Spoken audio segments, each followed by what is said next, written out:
رور پوښتنه مې دغه ده چې دې وخت کې د اسرائیل او د ایران کم جنگ دی نو په دې باندې تیل ګران شو، خو سمری چې کوم دی هغه د 110 روپو لیږلی شوی وه، دستخط په 55 روپیو شو. څه مشوره حکومت له ورکول غواړی په داسې حالت جنگ په دغه کې به څه کېږي؟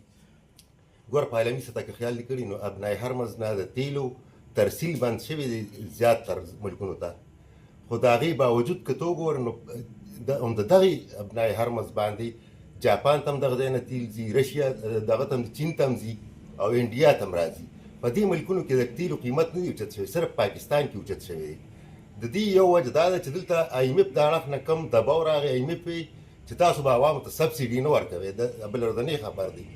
نو د هغې اړخ نه آی ایم ایف چې کوم څنګه سټیټمنټ راغلو پاکستان ته هماغه سیم ټو سیم هماغسې ریټونه اوچت شو. ګوره داسې نه وي، کله چې ستا یو جمهوري ملک وي ته به ګورې د عوامي مفادات ته به ګورې، د عوامو حیثیت ته به ګورې او د غربت شرې ته به ته ګورې.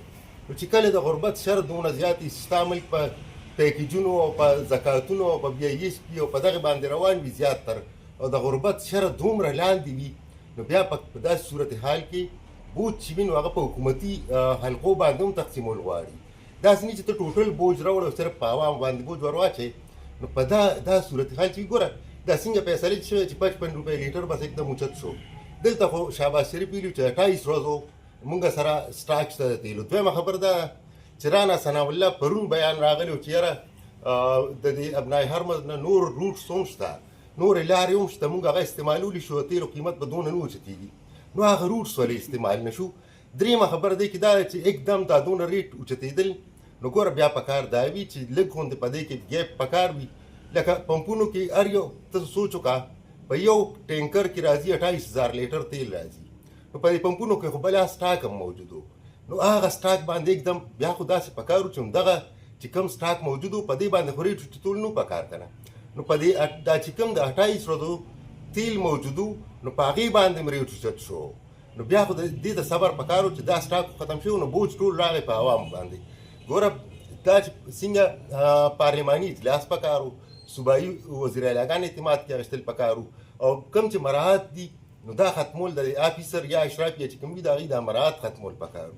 دلته هماغه برقرار دي فری پیول چې کوم دي، که بیروکریټس دي، که هغه سیاسي خلک دي، که وزیران مشران دي، که هغه زمونږ عدلیه ده، هغه که اداري دي، ټولو ته هغه فری مراعات شته چې راغی نو صرف غریبو خلکو له بوج راغی.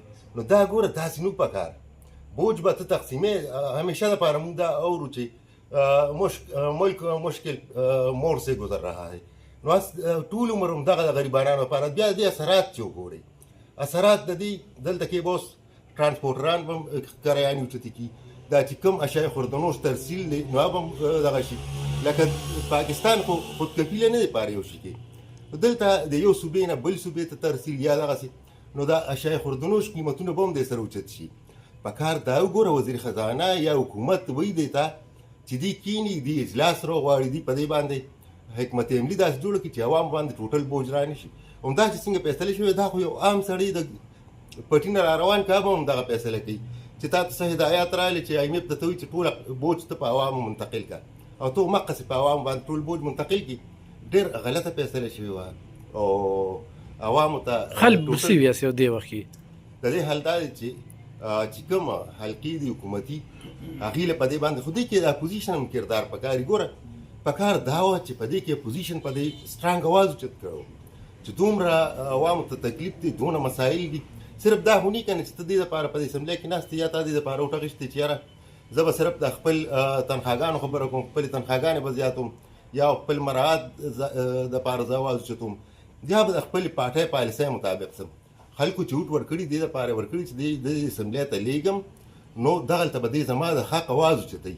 دې کې نه حکومتي حلقو د عوامو خیال ساتلی، نه اپوزیشن د عوامو خیال ساتلی. ګوره زه په دې کې صوبایي حکومتونه قصوروار ګڼم. لکه د وفاق د اړخ نه یو اعلان شو، دومره لوی غټ ریټ راغی، زما په یاداشت کې دونه چېرته ریټ نه دی ختلي.